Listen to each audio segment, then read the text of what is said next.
Bonjour. D'abord, merci pour l'invitation. Très heureux de partager un peu ce qu'on fait chez Greener Wave avec... oulala, au niveau des polices, je vois déjà des petits problèmes, mais bon, j'espère que ça va passer. Non, c'est très moderne ici, normalement, je branche mon ordinateur, là, on n'a pas pu, donc... mais bon, très heureux de partager un peu avec vous ce qu'on fait. Et bon, l'idée, c'était de raconter un petit peu plutôt l'historique de la société, d'où on est parti et où on est à l'heure actuelle. Enfin, au moins une partie de où on est, parce que je ne vais pas tout raconter. Donc voilà, nous, ce qu'on fait, c'est depuis de nombreuses années, en fait, on utilise des surfaces aux propriétés électromagnétiques reconfigurables.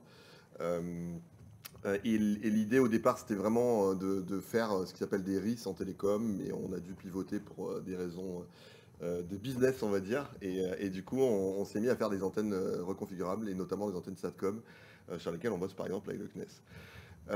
Alors du coup, un petit outline, donc je vais juste en 2 slides vous dire un petit peu d'où on vient, parce qu'on vient pas du tout du monde des antennes, nous, on est plutôt du monde de la physique. Et puis ensuite, j'expliquerai comment on est venu au concept de RIS il y a de nombreuses années, et ce qu'on fait maintenant. Alors comment on a dû pivoter la société, puisque bah, le concept de RIS, en fait, quand on a créé le Greener Wave en 2015-2016, c'était juste inconnu. Et donc les diverses idées auxquelles on a réfléchi, et ensuite bah, un petit focus juste sur les antennes SATCOM, mais j'y reviendrai dans un mois, puisqu'il y a une journée dédiée aux antennes SATCOM qui est organisée par le Comet aussi. Donc, d'où on vient? Nous, on vient en fait de l'Institut Langevin, qui est un labo basé dans le 5e, qui est un labo spécialisé dans le contrôle des ondes dans des environnements très complexes. Donc, c'est pas du tout le monde de la RF ou de l'electrical engineering, c'est vraiment le monde de la physique. L'idée, c'est que l'Institut Langevin, et notamment son fondateur Mathias Fink, a montré que on peut se servir de la complexité des milieux de propagation, que ce soit un nuage en optique, une forêt de tiges de métal en acoustique, une ville, une forêt de vrais arbres. On peut se servir de la complexité des milieux pour en fait contrôler les ondes de façon extrêmement précise et efficace. Et une des méthodes que Mathias avait poussée et qu'il a inventée s'appelle le retournement temporel. Et dans le retournement temporel, en 2 mots, c'est quoi? C'est je fais un bruit à un endroit, j'enregistre avec une matrice de micro au lointain, je retourne temporellement ces signaux, c'est-à-dire que je les lis à l'envers, je les renvoie, et en fait, ce qui se passe, c'est grâce à la réversibilité des équations d'onde, le son vient se focaliser à l'endroit où j'avais claqué du doigt. Et donc c'est un concept qui marche extrêmement bien, quelle que soit la complexité du milieu. Et en fait, ce que Mathias a montré avec son équipe, notamment moi en électromagnétisme pendant ma thèse, c'est que plus le milieu est complexe, mieux ça marche. Et donc du coup, si on a des environnements vraiment vraiment pourris, comme on appelle ça nous, eh ben en fait, même avec un seul capteur et en faisant ce type de méthode, on arrive à focaliser les ondes hyper précisément. Donc ça, c'était les activités à l'Institut Langevin en time reversal. Moi, j'ai fait ma thèse là-dessus. Donc j'ai proposé, pendant ma thèse, on a proposé de faire du beamforming dans des milieux très complexes avec ce type d'approche. En fait, il faut se dire que le retournement temporel, c'est une sorte de conjugaison de phase, mais sur une large bande de fréquences. Et on avait même monté une première boîte. Et en fait, le problème, c'est qu'on s'est rendu compte que ce type d'approche de focalisation des ondes et de contrôle des ondes est extrêmement complexe à mettre en place. Pourquoi? Ben parce que c'est une approche active.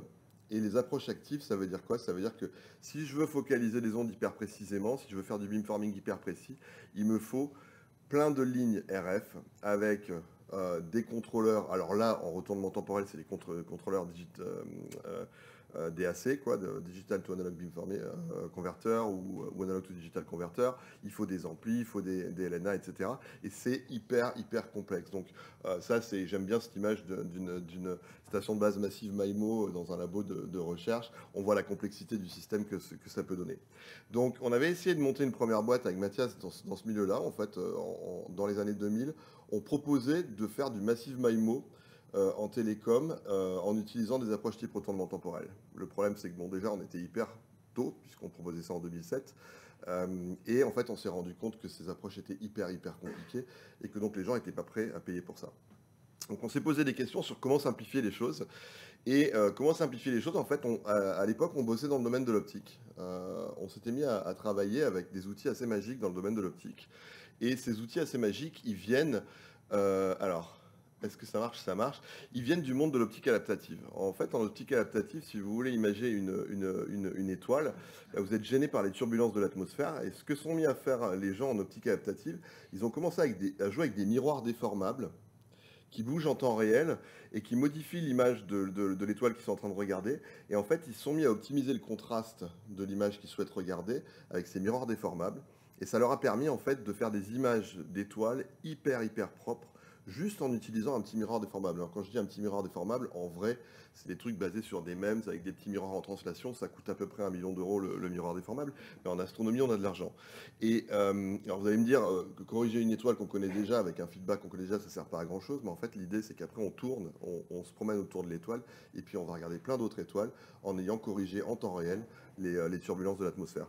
Donc ça, c'était l'optique adaptative. Et il y a des gens qui se sont dit, tiens, en fait, ces outils-là, on pourrait les utiliser autrement qu'en optique adaptative, on pourrait les utiliser en optique. Et donc ça, ces gens, c'est Alarmosk, Adlaronik aux Pays-Bas. C'est eux qui ont commencé ce type d'expérience. Et ce type d'expérience est basé sur quoi? Ce qu'on appelle des Spatial Light Modulators. Donc c'est des matrices de pixels, il y a 1 million, 2 millions, 3 millions, 4 millions de pixels, soit contrôlés par des MEMS qui vont faire bouger des petits miroirs pour contrôler en phase la réflexion des ondes sur chacun des pixels, soit contrôlés par des cristaux liquides, auquel cas c'est beaucoup plus lent mais aussi beaucoup moins cher. Donc des boîtes qui font ça, c'est TI, Hamamatsu, etc. Et c'est des outils vraiment magiques parce que sur 1 million de pixels, 2 millions de pixels, vous pouvez contrôler parfaitement la phase d'un front d'onde optique réfléchi. Et la première expérience qui a été faite, alors ça je l'ai volé à Sylvain Gigant ou LKB à Normal Sup, mais en vrai c'est Alarmosk aux Pays-Bas qui a fait ça. Les gars se sont amusés en fait à faire passer un laser à travers une couche de peinture. Vous imaginez une couche de peinture, c'est des milliards de diffuseurs. Vous promenez un laser à travers. Ce que ça vous donne, c'est un champ qui est complètement aléatoire. Donc c'est le champ qui est au début là. Et en fait, ce que vous allez faire, c'est qu'avec chacun des pixels de ce modulateur spatial de lumière, vous allez optimiser l'intensité en un point. Et ils ont montré, les gens de l'équipe d'Allard, qu'en fait, on peut se servir d'une couche de peinture comme d'une lentille pour focaliser la lumière, simplement en mettant en amont de cette lentille un modulateur spatial de lumière qui va être capable de façonner le front d'onde. Et donc à partir de ces recherches, il y a tout un pan de la recherche qui a été créé qui s'appelle the Wavefront Shaping. Et c'est des gens qui vont prendre un front d'onde et qui vont vraiment le shaper avec un outil qu'on appelle un modulateur spatial de lumière. Donc nous, on travaille là-dessus avec Mathias, on a encadré un thésard qui s'appelait Sébastien Popov, qui a fait pas mal de choses. On a écrit aussi un article de revue dans Nature Photonics à l'époque, 2012, avec nos amis hollandais. Et en fait, ça, c'est vraiment un équivalent de ce qu'on peut faire en retournement temporel, mais avec des outils de l'optique, parce que nos amis de l'optique, ils n'ont forcément pas les outils pour contrôler la lumière temporellement.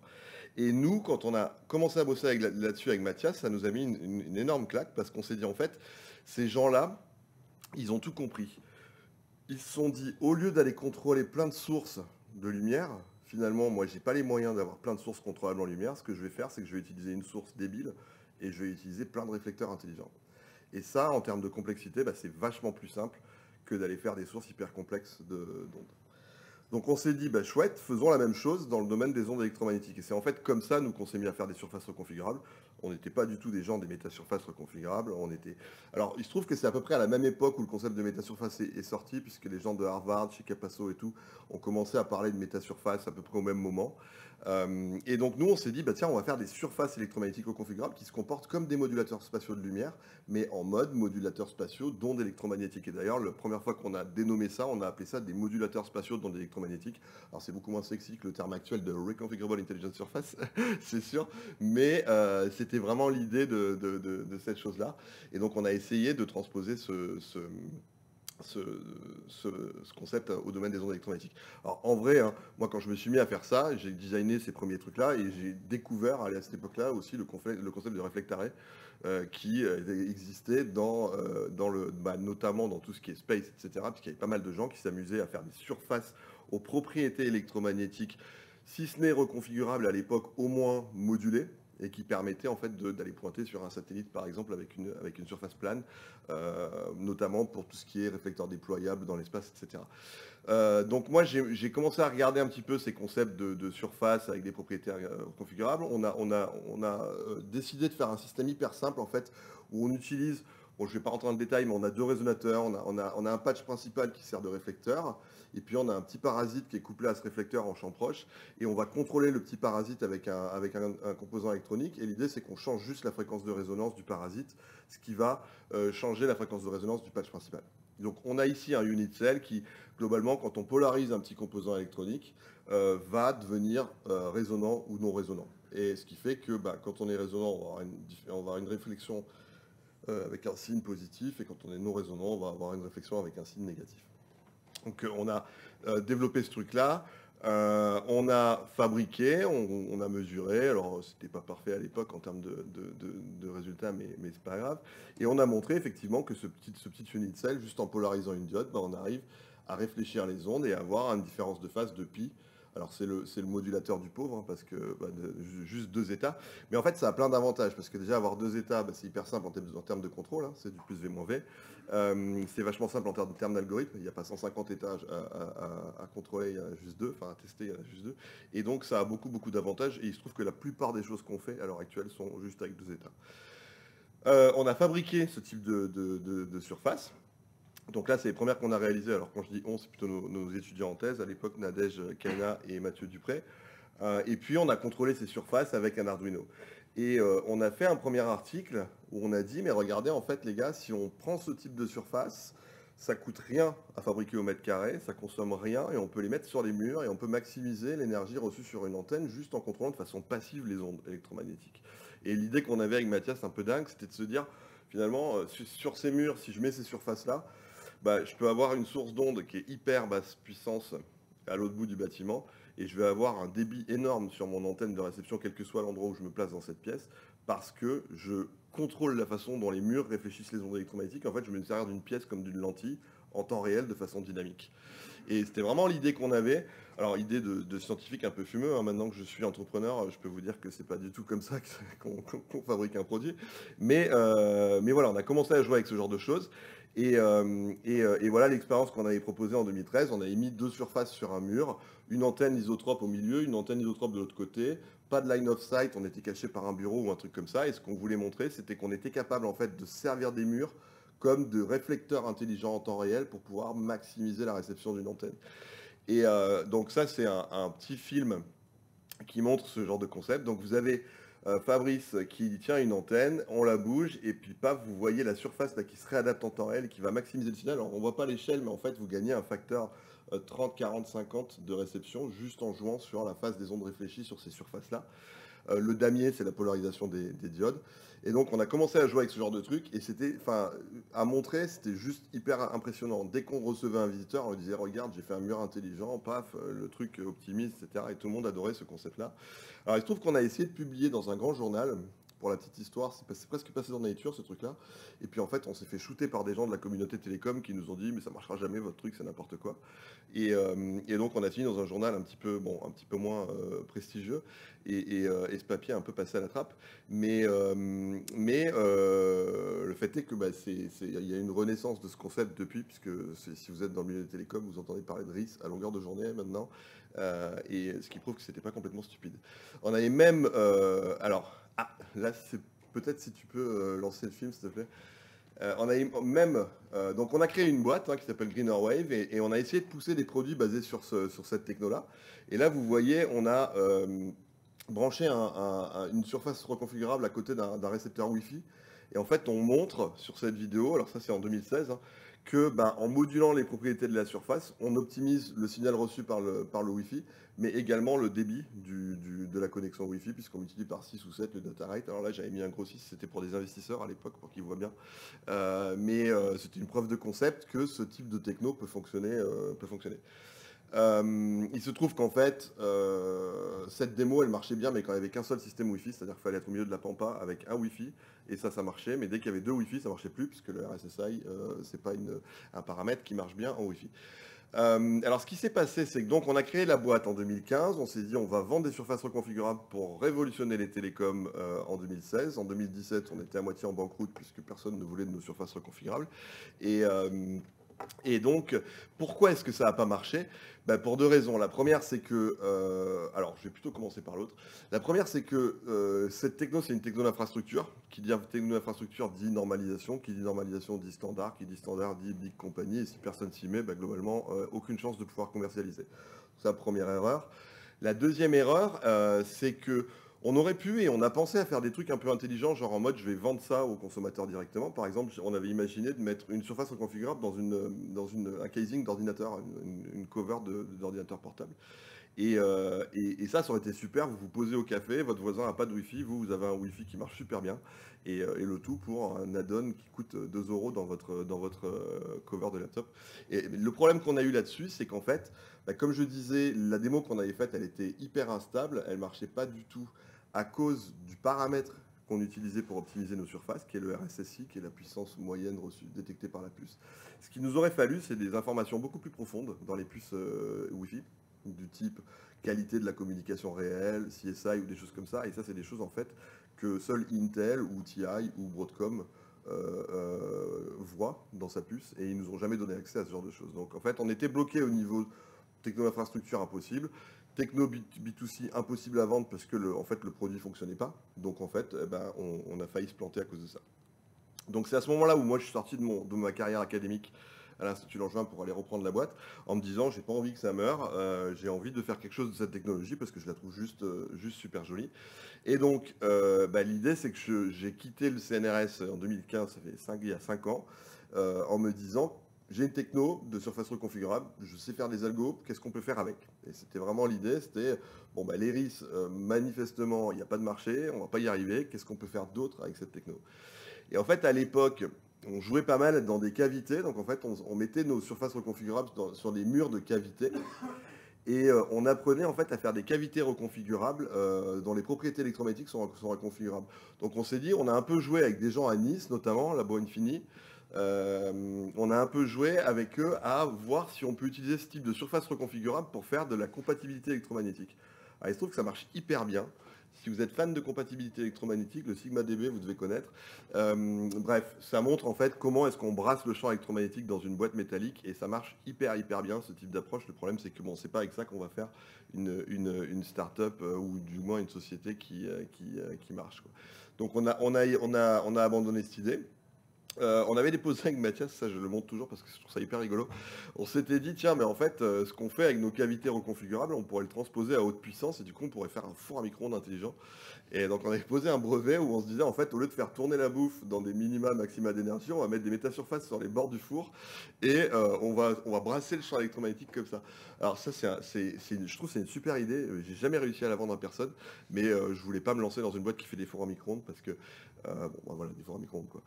On a réfléchi à d'autres idées, on a fait des trucs assez rigolos, hein. On a fait de la localisation dans des pièces fermées avec des surfaces reconfigurables. Alors tout le monde parle de RIS et de localisation, il faut savoir que nous on a un brevet qui date de 2016 où on dit on peut faire de la localisation avec des RIS.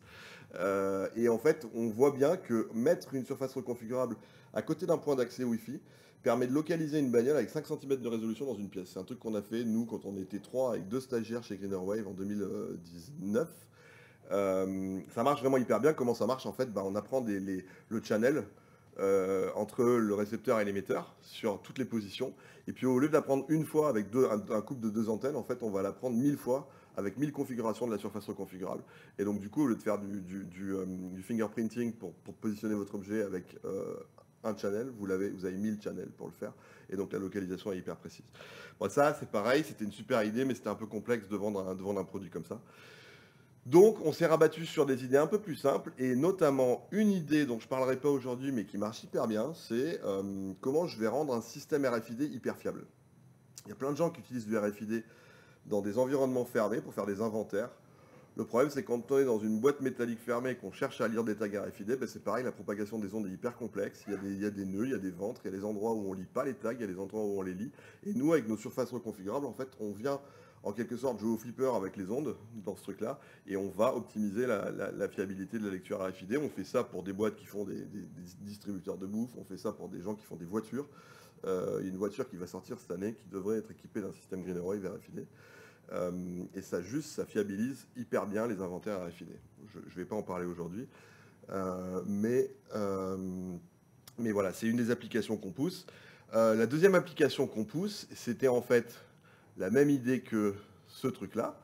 Donc on a une cavité, on a une surface reconfigurable, on sait contrôler le champ dans cette cavité, qu'est-ce que je peux faire d'autre? En fait, l'idée qu'on a eue il y a quelques années, c'est de se dire finalement cette cavité, si je l'ouvre vers l'extérieur, je suis capable de créer un champ électromagnétique comme je veux dans cette cavité, qui a exactement la tête que je veux. Maintenant, si j'ouvre cette cavité, en fait, ça devient une source d'onde qui est complètement reconfigurable. Je peux créer le champ électromagnétique que je veux dans la cavité, et comme elle est ouverte, elle va shooter des ondes dans n'importe quelle direction. Et ça, c'est une façon en fait assez unique de faire des antennes reconfigurables avec un hardware hyper simple. Alors, je sais juste pas combien de temps il me reste. 9h57. On va dire 10 minutes maximum. 10 minutes après question, c'est ça? Après question. Ça marche. Alors, pourquoi on s'est mis à faire des antennes? Alors, on s'est mis à faire des antennes parce qu'il y a des gens qui sont assez dingues depuis quelques années qui balancent des tonnes de grappes de satellites dans l'espace. Donc, ça s'appelle des Starlink, ça s'appelle des OneWeb, ça s'appelle des Kuiper, ça s'appelle des... j'en passe et des meilleurs. Et ces gens-là, en fait, ils sont en train de mettre des infrastructures des télécoms dans l'espace. Mais au lieu de le baser sur un satellite Géo qui est à 35 000 km, il le base sur un satellite Léo qui est à 800 km. Et ce satellite, il a le bon goût d'être facile à envoyer dans l'espace parce qu'il est tout léger, tout simple, ça s'appelle un nanosat ou un cubesat. Le problème, c'est que ce satellite, il se met à tourner autour de la Terre. Et donc du coup, la bonne vieille parabole que j'avais sur mon immeuble qui permettait de recevoir mon Géo préféré, elle ne marche plus. Et là, maintenant, il nous faut des antennes reconfigurables. Et l'antenne reconfigurable, il n'en existe pas des tonnes. Il en existe globalement deux familles. La première, c'est les actives phase d'arrêt. Avec, là, c'est typiquement un truc que j'avais volé chez Phasor. Il y a plein de petits circuits intégrés qui vont contrôler chacun son antenne, ou deux antennes, ou quatre antennes. Et en synchronisant tous ces circuits intégrés, on arrive à faire une antenne qui bime dans une direction ou dans une autre. Ça, c'est génial, sauf que chaque circuit coûte hyper cher à développer, coûte hyper cher à produire. Et à la fin de la journée, on a une antenne qui est hyper chère et qui consomme en plus énormément d'énergie. Ce qu'ils appellent les actifs phase d'arrêt. Ici, passif phase d'arrêt, donc on a une source qui va être distribuée sur plein de petites antennes, et puis chacune de ces antennes va être contrôlée en phase ou en amplitude, par exemple avec des cristaux liquides, ou avec des petites puces type circuit intégré aussi, mais beaucoup plus simples que les précédentes. À la fin de la journée, on se retrouve avec des antennes qui souvent sont très très dissipatives, parce qu'il y a des longues lignes de microstrip ou guides d'onde ou autres, et puis en plus il y a des matériaux qui viennent contrôler, par exemple si vous regardez Kymeta aux US, une efficacité moyenne d'antenne de moins 9 ou moins 10 dB, due aux cristaux liquides et aux longues pistes qu'ils ont, aux longues guides d'onde qu'ils ont pour promener les ondes. Donc nous, ce qu'on fait, c'est, je vous l'ai dit, on va utiliser nos surfaces reconfigurables dans une cavité qu'on ouvre. En fait, ça c'est une vue éclatée qu'on a fait il y a quelques années. Vous avez un système d'injection d'ondes sur lequel je ne vais pas trop m'étendre, mais globalement, on injecte des ondes dans une boîte. Cette boîte, ça ressemble un peu à une boîte de pizza, qui avait appelé ça comme ça, j'avais bien aimé. En bas, on a une surface reconfigurable. On va lui foutre un code digital, plus V-V sur chacun des trucs. Et en fait, à un code digital correspond un champ électromagnétique créé dans la cavité, et donc à un diagramme de rayonnement. Et ce système, en fait, comme la surface reconfigurable est ultra simple, c'est juste une carte électronique avec des tout petits composants type on-off, donc diode, varactor, switch, ce que vous voulez, on se retrouve avec une antenne reconfigurable qui est hyper simple en termes de hardware. En fait, pour ceux qui s'y connaissent, c'est une réflectarray qu'on a mis dans une boîte, mais du coup, c'est une réflectarray qu'on a mis dans une boîte qui a beaucoup plus de propriétés qu'une réflectarray simple. Donc l'idée, le concept est vachement simple, on émet des ondes dans une cavité, on contrôle les réflexions des ondes à l'aide de notre surface reconfigurable, ça leak par l'interface supérieure ou par plusieurs interfaces si on veut, on fait un peu ce qu'on veut, il suffit de mettre des surfaces semi-réfléchissantes au lieu de parois métalliques. Et du coup, le champ électromagnétique va être piloté en temps réel avec une électronique hyper simple mais en temps réel. Donc on se retrouve avec une antenne qui a une simplicité un peu type passif phase d'arrêt, c'est ultra simple à réaliser, mais qui a des propriétés de reconfigurabilité qui sont quasiment aussi rapides et aussi flexibles, voire plus que des antennes actives. Juste pour quelques avantages de la techno, c'est ultra rapide puisqu'on est à la vitesse de l'électronique, mais on est low cost. Le footprint, pareil, en termes de semi-conducteurs, c'est relativement simple. On peut être assez haute efficacité, mais tout en étant très low power en termes de consommation, puisque chacun des éléments qui switch consomme vraiment pas grand-chose. Et alors c'est conformable, tout ce qu'on veut. Je vais vous montrer qu'on peut faire du multi-beam, on peut choisir la bande passante, il y a pas mal d'intérêt. Et il y a un truc aussi, c'est qu'on peut brancher ça sur n'importe quoi. C'est-à-dire que cette antenne-là, elle peut faire une communication 5G ou une communication satellite. Comme on contrôle les ondes, on s'en fout du standard ou du protocole. Donc voilà, ça juste pour comparer par rapport à une phase d'arrêt active. Nous, le building block d'une phase d'arrêt active, ça va être un circuit intégré avec amplificateur d'émission, amplificateur de réception, contrôleur de phase, contrôleur d'amplitude, etc., etc., etc. Donc des petites puces de 5 mm par 5 mm hyper complexes qui coûtent une blinde et qui consomment beaucoup. Nous, le building block de la techno, c'est un petit interrupteur qui fait on-off. Et donc du coup, fatalement, c'est beaucoup plus simple, beaucoup moins cher et beaucoup moins consommateur d'énergie. Alors, nos développements, on a développé au départ en KA, financé essentiellement par la DGA, puis par le CNES. On développe aussi en KU parce que le marché, il est en KU en ce moment. Hein. Les besoins, ils sont principalement en KU, notamment OneWeb. Quand on voit que OneWeb achète 1000 ou 2000 antennes à KMETA et qu'ils n'en sont pas contents, il leur faut des solutions alternatives. Et nous, on est là pour leur proposer ça. Ça, c'est les protos qu'on a développés jusqu'à maintenant. Donc là, le 30 cm, vous voyez un diagramme de rayonnement, typiquement une directivité autour de 34 dBi. Alors, on est en constante amélioration de nos performances. Les gens du CNES le savent. Évidemment, il y a du boulot parce que au départ, nous, on vient des micro-ondes basse fréquence. Quand on passe dans 30 gigas tout de suite, c'est plus compliqué. Hein. Mais voilà le type de pattern qu'on peut faire. Et après, des propriétés assez rigolotes. Hein. Je ne vais pas m'étendre, mais le balayage en angle de cette antenne, il est idéal. C'est-à-dire que vous avez un scan loss qui est en cos θ, qui est juste dû à la taille de l'antenne. Et il n'y a pas d'exposant. Ça, c'est par nature, c'est par construction de l'antenne qu'il n'y a pas d'exposant. On l'a démontré plusieurs fois.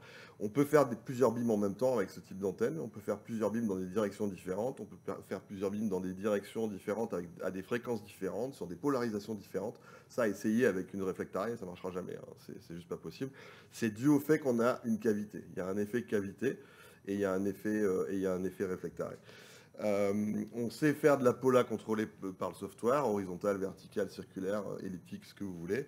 On sait contrôler la bande passante de l'antenne, donc on sait faire pas mal de choses, et tout ça est fait uniquement au niveau soft. Il y a rien dans le hard. Quoi. Le hard, ça reste nos petits interrupteurs on-off. Donc là, on avait fait un test avec la DGA. C'était à l'époque, on avait fait juste un beamformer en TX. Et alors, ce qui était très rigolo, c'est qu'ils nous avaient réservé 3 jours pour installer l'antenne comme ils font avec leurs partenaires habituels. Et qu'en fait, nous, en 2 heures, c'était branché. Puisque, en gros, on prend un fontaine de parabole et on le branche à notre antenne et ça marche tout seul. L'été dernier, on a fait un autre lien avec Athena Fidus, avec la DGA en TX et RX cette fois-ci. Et le but, c'est de merger le TX et le RX dans une seule antenne qui fera émission-réception sur des bandes très différentes. Donc là, on est en train d'y bosser. Notre ami Rémi, qui est à la DGA EMI à Bru.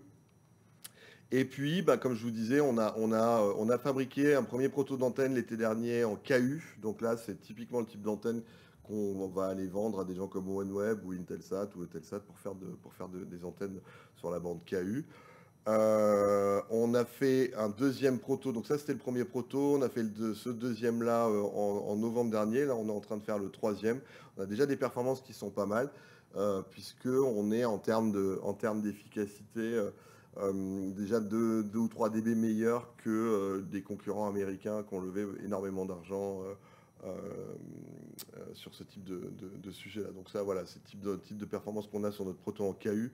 On a eu un peu plus de mal à les récupérer en K et le CNES en sait quelque chose, notamment pour des problèmes de fabrication, enfin c'est de la plomberie. Ça voilà, c'est l'efficacité totale, vous voyez, en -7 sur les meilleures gammes de fréquences. Là on est en train de sortir un nouveau proto qui est beaucoup plus homogène en termes de performance et qui est encore meilleur. On espère être sur du -5 dB d'efficacité totale sur ce prochain proto.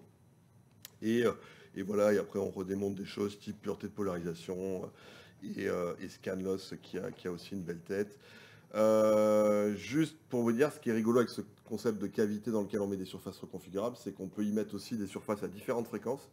Et là, on avait fait un test à basse fréquence avec du 2,5 et du 5,4.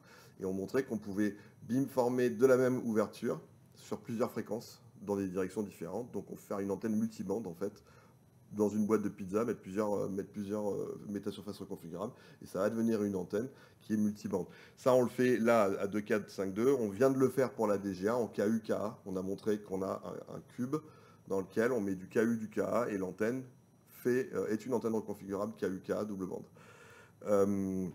Voilà, juste 2 minutes.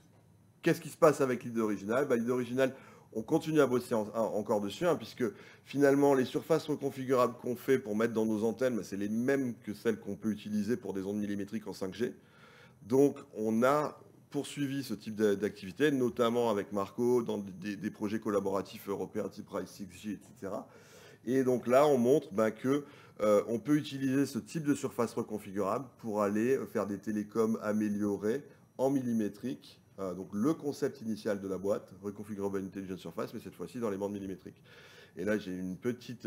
Donc là, ça, c'est typiquement un truc qu'on a fait avec nos amis de chez AGC au Japon. On a 20 cm par 20 cm de surface reconfigurable. On place ça sur un mur et on s'en sert comme un étendeur de points d'accès millimétriques pour des coms 5G. Donc là, le setup et une petite animation qui montre que on a une source et un récepteur qui ne sont pas en ligne de vue. On met une surface reconfigurable entre les deux et quand on lui applique le bon pattern, elle est capable de faire le line of sight entre le RX et le TX qui ne se voit pas, mais via une surface reconfigurable. Et tout ça est dynamique, évidemment. Voilà, donc ce qu'on fait, nous, finalement, c'est des matériaux reconfigurables. Et on essaie de faire des produits avec, donc c'est pas encore des risques puisqu'il n'y a pas encore de marché, mais on se concentre sur autre chose. Et juste 2-3 mots sur la boîte. À l'heure actuelle, on est une 50aine de personnes et on a des beaux locaux dans le 2e. Si vous voulez, venez visiter, c'est hyper chouette. Ce qui est intéressant, c'est qu'on est 50 personnes en n'ayant quasiment pas levé d'argent depuis le début, depuis la création de la boîte. Hein. On a levé moins d'1 million depuis la création de la boîte. Voilà, et donc... Application, Satcom, 5G, radar, j'en ai pas parlé. On a un très gros projet avec un tier 1 qui s'appelle Plastic Omnium. On va mettre un radar 77 Go sur la route en 2026-2027. Et puis les solutions RFID. Voilà, merci.